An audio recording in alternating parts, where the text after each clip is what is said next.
Let's go back to this breaking news now that Hamas has released 2 more hostages. This after 2 American Israeli hostages were released on the weekend. So that brings the number to 4 now. Joining us live from Tel Aviv is the former Israeli intelligence officer and the Middle Eastern expert, Avi Melamed. Avi, good to see you. Thanks for your time. So what do you make of this latest breaking news this hour that 2 more hostages, according to the Red Cross, have been released?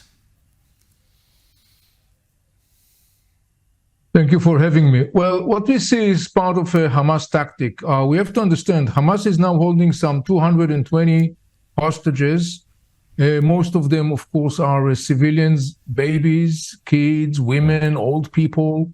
And Hamas is trying as much as possible to exhaust that card as a bargaining chip. He hopes to manipulate the whole story of the hostages, hoping that by doing that he could be able to more and more delay and postpone and actually defuse, in a way, the possibility of a massive Israeli ground operation that will is aimed to end his rule over Gaza Strip.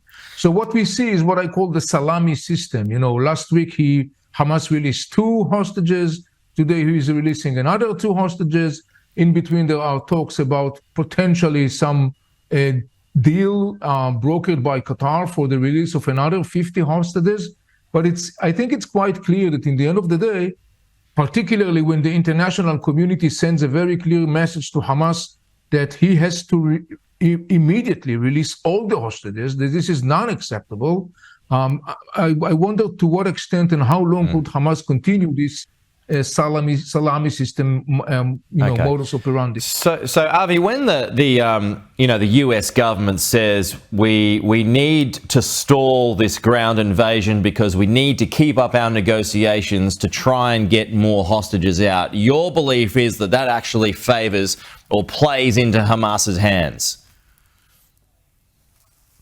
Well, again, it depends how do you look at it from an operational perspective. I mean, people are asking whose side is time on, is it the Israelis, is it Hamas? And I don't know to say necessarily if this is the right way to approach it. Right now we are looking at a very complex situation. We've got many moving parts. But I think that the right thing is to look at it in the kind of like the wider regional perspective, because what we see right now is an increasing United States military deployment in the Middle East, as apparently the estimation is that we are heading to a wider expanding of the whole situation. And I think that that has also to do with the request of the United States for the time being to try and to maximize as much as possible the diplomatic channel to release the hostages that are being held by Hamas.